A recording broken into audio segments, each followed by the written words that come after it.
Olá pessoal, sejam bem-vindos. Daremos início agora à terceira aula da disciplina Zoologia dos Cordados.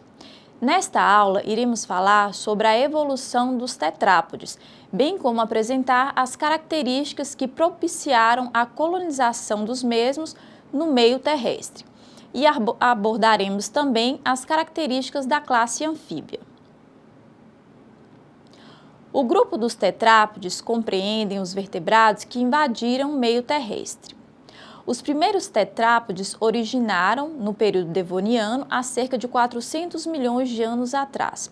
Era um período bastante instável, com períodos de secas e com intensa evaporação e redução de oxigênio nos corpos d'água. Durante os períodos de seca, muitos corpos d'água secavam completamente e apenas os peixes capazes de capturar o ar atmosférico conseguiam sobreviver. Todos os peixes de água doce que sobreviveram a esse período desenvolveram um pulmão e um eficiente sistema de circulação dupla. E foi também durante o período devoniano que os membros locomotores dos vertebrados surgiram, ainda que fossem pouco semelhantes com os membros equivalentes dos anfíbios.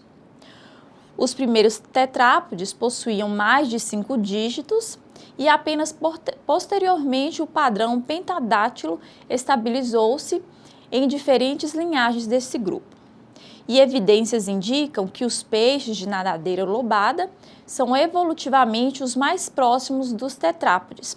Tanto os peixes de nadadeiras lobadas quanto os primeiros tetrápodes compartilharam diversas características quanto ao crânio, aos dentes e à cintura escapular.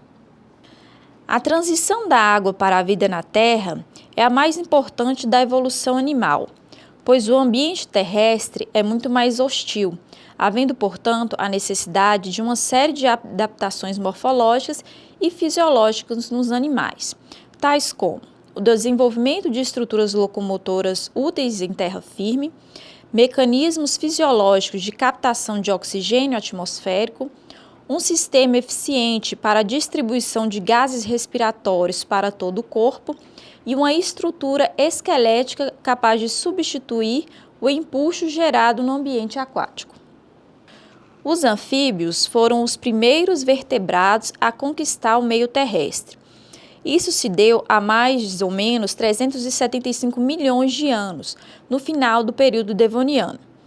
Apesar das espécies atuais poderem viver fora do ambiente aquático, a maior parte apresenta grande dependência da água, principalmente relacionada à reprodução.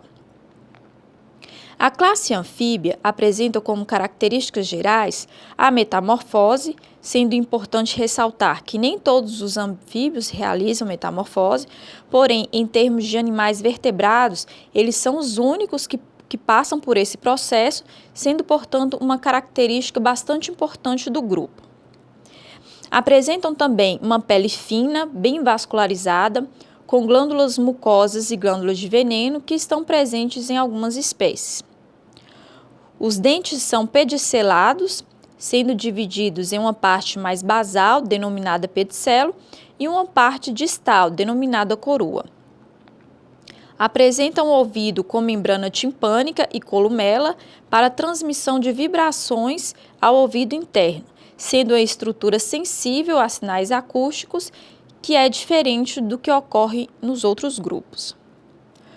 Outra característica é a redução de dígitos, mas é importante lembrar que existem grupos que não apresentam patas e nem dígitos, que nós estudaremos um pouco mais à frente. São animais dotados de mecanismos respiratórios incomuns com grande dependência da respiração cutânea. Possuem um tegumento muito permeável. Várias espécies apresentam um comportamento complexo para reduzir a perda de água por evaporação durante o período de atividade. E são considerados animais ectodérmicos, uma vez que a temperatura do corpo varia conforme a temperatura do ambiente. Bom, essas características são compartilhadas por 3 ordens de anfíbios. São elas: Gymnophiona, que compreende animais ápodas, ou seja, que não apresentam patas, são representados pelas cobras cegas ou cecílias.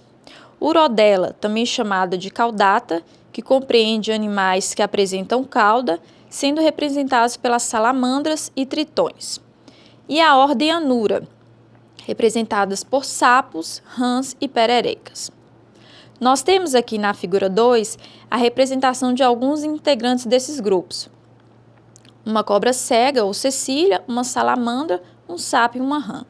Embora eles pareçam muito diferentes morfologicamente, eles fazem parte do mesmo grupo, sendo considerado monofilético, por conta das várias características que eles compartilham, as quais foram mencionadas anteriormente.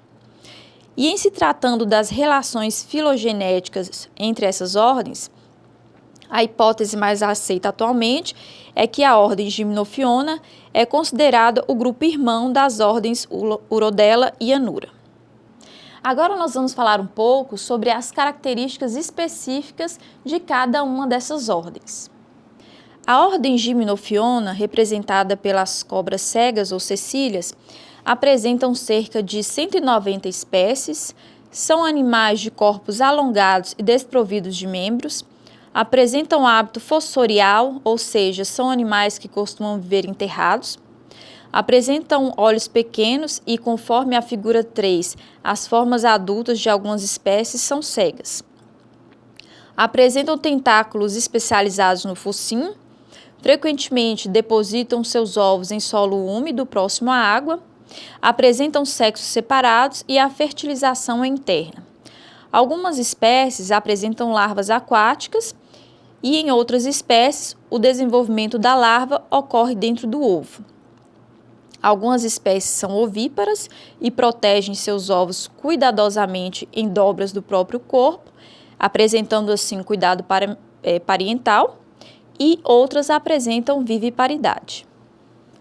A ordem Urodela, representada pelas salamandras e tritões, apresentam aproximadamente 620 espécies, ocorrem em regiões temperadas do hemisfério norte, sendo abundantes e diversas na América do Norte, em áreas tropicais da América Central e no norte da América do Sul. São animais geralmente pequenos, medindo aproximadamente 15 centímetros de comprimento, embora uma espécie gigante pode chegar a 1,5 metro de comprimento, conforme o exemplo mostrado na figura 5. São animais carnívoros, tanto na fase larval quanto na fase adulta. A maioria realiza o processo de metamorfose. Apresentam 3 pares de brânquias, 4 membros subiguais e uma cauda alongada. Não apresentam tímpano, cavidade timpânica e nem trompa de Eustáquio. Apresentam dentes mandibulares. Algumas espécies apresentam pedomorfose, ou seja, os indivíduos adultos retêm características previamente encontradas em indivíduos jovens. A Necturus sp, por exemplo, é uma espécie aquática de salamandra que apresenta brânquias durante toda a sua vida. E são animais que apresentam sexos separados e a fertilização é interna. Vejamos agora como ocorre o ciclo de vida desses animais. As salamandras são aquáticas ou terrestres ao longo de toda a vida, mas a condição ancestral é metamórfica, incluindo as larvas aquáticas e os adultos terrestres que ocupam locais úmidos sob rochas e troncos em putrefação. Os ovos da maioria das salamandras são fertilizados internamente. A fêmea captura, com sua cloaca, um pacote de esperma previamente depositado por um macho, conforme mostra a figura 6. As espécies aquáticas depositam seus ovos em massas filamentosas na água e seus ovos eclodem, produzindo uma larva aquática, com brânquias externas e uma cauda em forma de nadadeira. Já as espécies plenamente terrestres depositam seus ovos agrupados em pequenos blocos semelhantes a cachos de uva. Em muitos casos, os adultos protegem seus ovos, conforme mostra a figura 7. As espécies terrestres apresentam desenvolvimento direto, elas simplesmente não passam pelo processo larval e eclodem como miniaturas dos pais.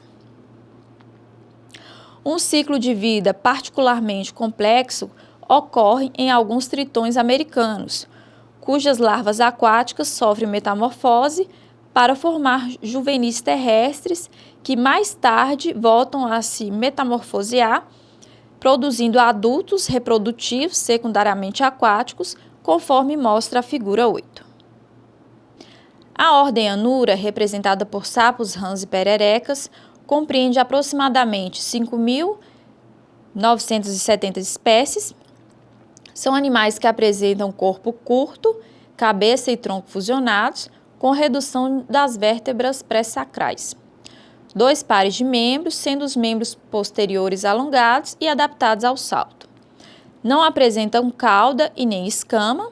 Apresentam uma boca grande com mandíbulas ausentes, pele lisa em rãs e pererecas ou grossa em sapos. Alguns apresentam membranas interdigitais e discos adesivos, no caso das pererecas, e apresentam pulmões, porém respiram em grande parte através da pele. Normalmente, as pessoas confundem rãs, sapos e pererecas, embora elas possuem muitas diferenças entre si na morfologia, no hábito e no comportamento.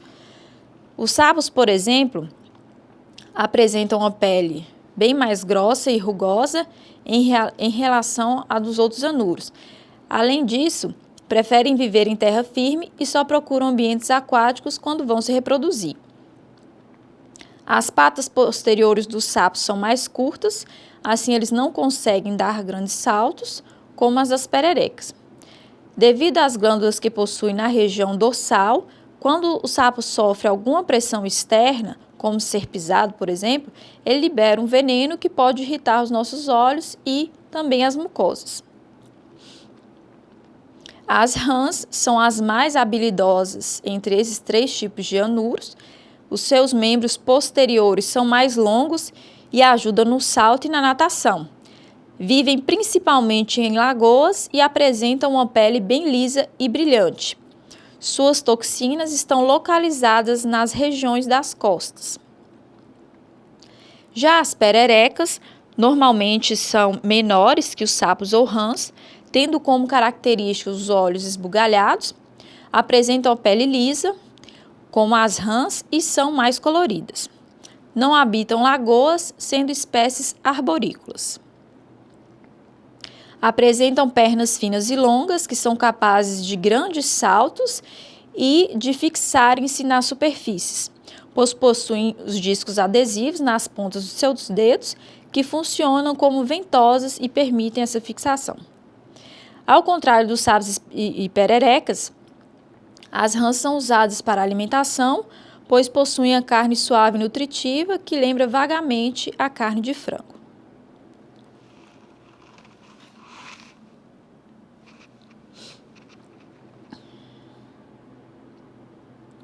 Falando um pouco mais sobre a pele dos anuros, na figura 11, nós temos a representação da sua estrutura.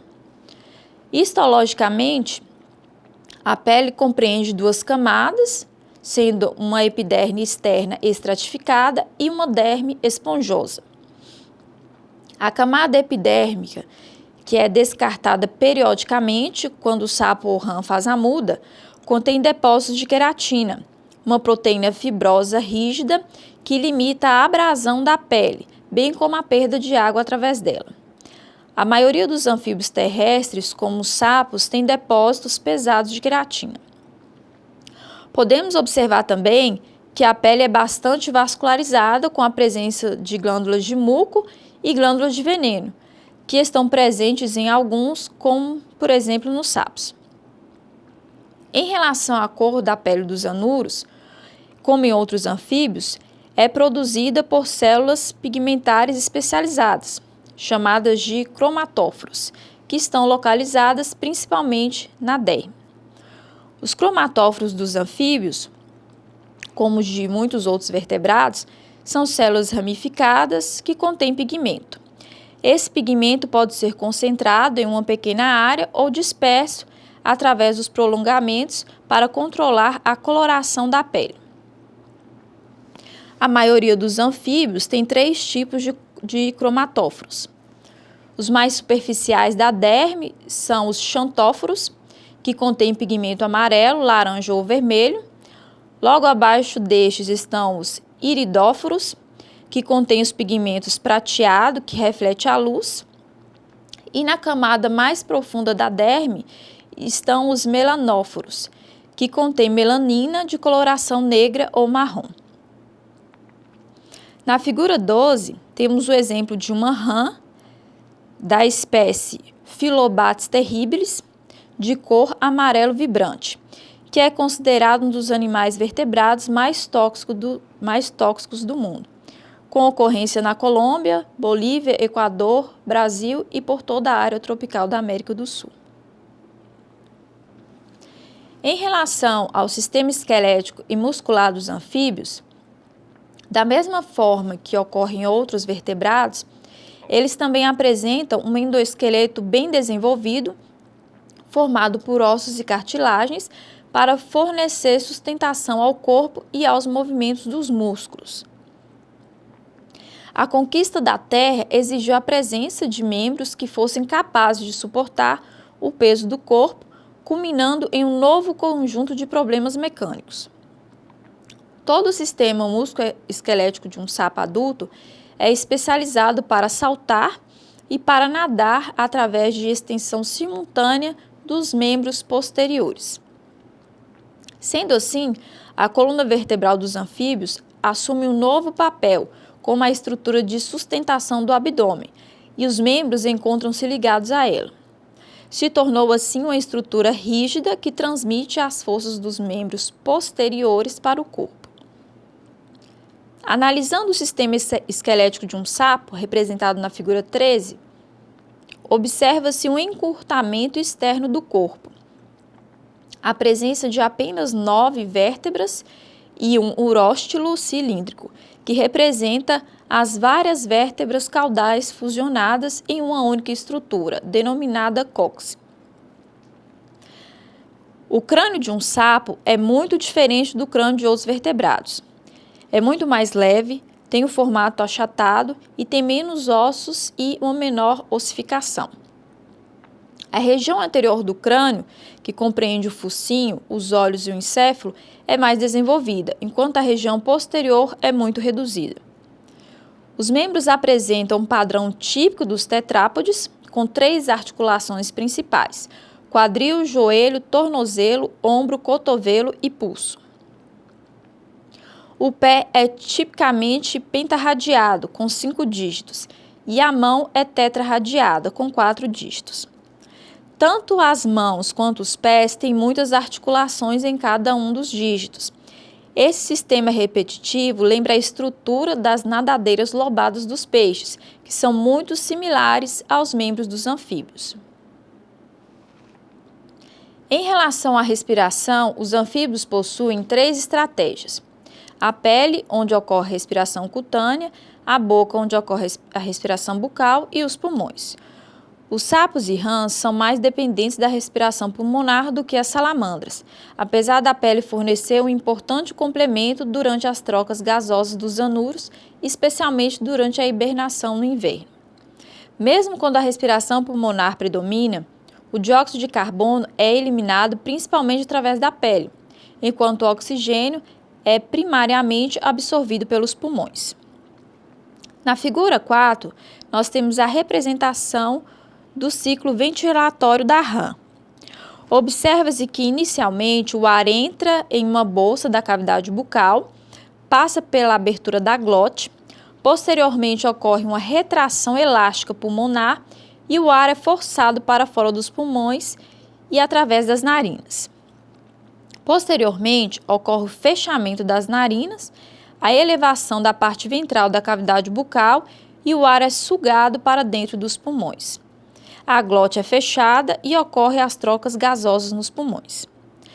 De forma resumida, verifica-se que a rã respira através da pressão positiva, exercendo uma força para deslocar o ar para dentro do corpo, inflamando os pulmões. Vale ressaltar que esse mecanismo de movimentação do ar foi um dos principais avanços na evolução dos pulmões. A circulação dos anfíbios é um sistema fechado de artérias e veias que servem uma vasta rede periférica de capilares, por meio do qual o sangue é propelido por uma única bomba, o coração. A perda das brânquias representou a eliminação de um importante obstáculo ao fluxo do sangue no circuito arterial, mas a respiração pulmonar implica em 2 novos desafios evolutivos. Um desses desafios é o surgimento de um circuito sanguíneo para os pulmões. O segundo desafio evolutivo foi a separação da circulação pulmonar do restante da circulação corporal, de forma que o sangue oxigenado pelos pulmões seja enviado para o corpo, por meio do circuito sistêmico, e o sangue venoso desoxigenado retome dos tecidos para os pulmões, no circuito pulmonar. Os tetrápodes resolveram esse problema, desenvolvendo uma subdivisão na região central do coração, originando uma bomba de pressão dupla que abastece cada um desses circuitos, passando a apresentar 2 átrios e um ventrículo, conforme mostra a figura 15. Entretanto, essa subdivisão é apenas parcial nos anfíbios e na maioria dos répteis.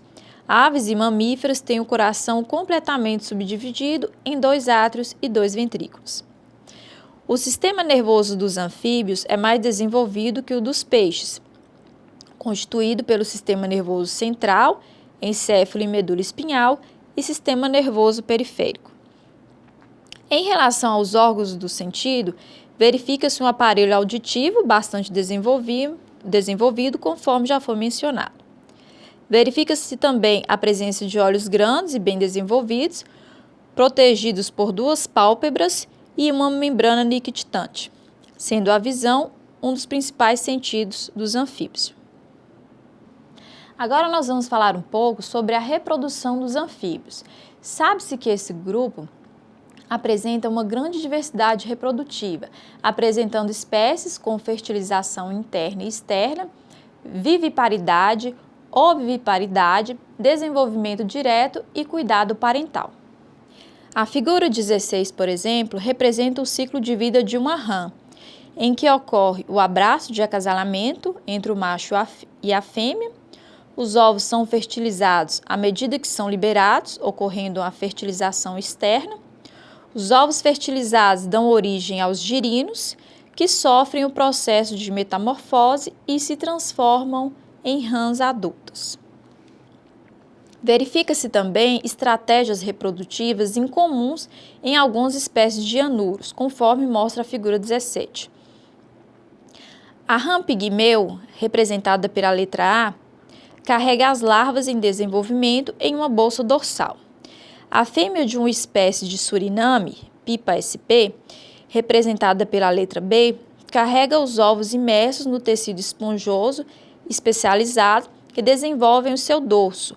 Os juvenis emergem e se afastam nadando, quando termina o desenvolvimento. O macho da espécie Phyllobates bicolor, representado pela letra C, carrega girinos aderidos ao seu dorso. E os girinos da rã de Darwin, macho, desenvolvem-se dentro do saco vocal do macho. Quando estão completamente metamorfoseados, as pequenas rãs jovens rastejam para fora da boca do pai, que se abre permitindo que elas saiam. Bom, pessoal, agora abordando um pouco sobre a importância ecológica dos anfíbios, sabe-se que os mesmos são considerados organismos bioindicadores da qualidade ambiental, por serem animais muito sensíveis às alterações do ambiente. Atuam no controle de diversas pragas agrícolas, uma vez que se alimentam de insetos e apresentam substâncias em sua pele, como princípios bioativos, que também são utilizados pelas indústrias farmacêuticas para a produção de medicamentos. Entretanto, esse grupo vem sofrendo uma grande ameaça de extinção devido a diversos fatores, como a destruição e fragmentação de hábitat, que traz consequências não só para os anfíbios, mas para a biodiversidade como um todo, a competição de espécies não nativas, que está relacionado ao problema causado pela introdução de espécies exóticas, a autocomercialização, uma vez que algumas espécies são comercializadas como alimento, como é o caso das rãs ou até mesmo como pets. As mudanças climáticas, que vêm ocorrendo, podendo interferir no modo reprodutivo, diminuição da função imune, entre outras.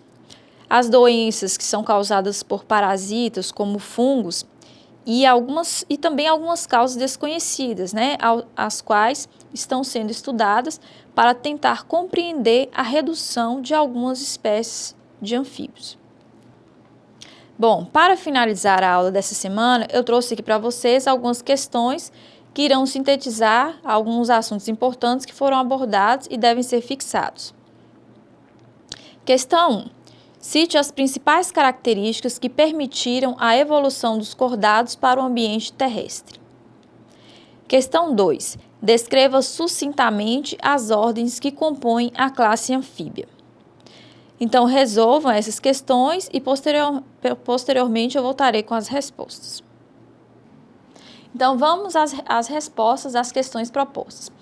A questão 1 pediu para citar as principais características que permitiram a evolução dos cordados para o ambiente terrestre. Nós vimos que, para a passagem do ambiente aquático para o terrestre, houve a necessidade do desenvolvimento de uma série de adaptações morfológicas e fisiológicas, como o desenvolvimento de estruturas locomotoras úteis em terra firme, mecanismos fisiológicos de captação de oxigênio atmosférico, um sistema eficiente para a distribuição de gases respiratórios para todo o corpo e uma estrutura esquelética capaz de substituir o impulso gerado no ambiente aquático. A questão 2 pediu para descrever sucintamente as ordens que compõem a classe anfíbia. Nós vimos que a classe anfíbia apresenta 3 ordens, são elas Gymnophiona, Urodela e Anura. Então, de forma bem resumida, nós vimos que a ordem Gymnophiona é representada pelas cobras cegas ou cecílias, que são animais alongados, sem patas e com hábito fossorial. Apresentam olhos pequenos e as formas adultas de algumas espécies são cegas. Apresentam tentáculos, no caso tentáculos sensoriais especializados no focinho, e frequentemente depositam os seus ovos em solo úmido próximo à água. E algumas protegem os ovos, tendo aí, portanto, o cuidado parental. A ordem Urodela é representada pelas salamandras e tritões. Apresenta corpo com cabeça, tronco e cauda bem definidos. A maioria realiza metamorfose. Apresentam 3 pares de brânquias, 4 membros de tamanhos semelhantes, dentes mandibulares. Algumas espécies apresentam pedamorfose, possuem sexos separados e a fertilização é interna. Já a ordem Anura é representada por sapos, rãs e pererecas. Apresentam cabeça e tronco fusionados, 2 pares de membros, boca grande, pulmões, 6 a 10 vértebras, incluindo o uróstilo. A pele é lisa no caso das rãs e pererecas ou grossa no caso dos sapos. Apresentam também membranas interdigitais, discos adesivos, no caso das pererecas, e grande diversidade reprodutiva. Bom, pessoal, chegamos ao fim da nossa terceira aula. Gostaria de agradecer a vocês pela atenção. Não se esqueçam de participar do terceiro fórum de discussão que já está disponível na plataforma. Qualquer dúvida, vocês podem entrar em contato por meio do fórum Tira Dúvidas ou através do chat. No mais, uma boa semana de estudos para todos e até a próxima aula.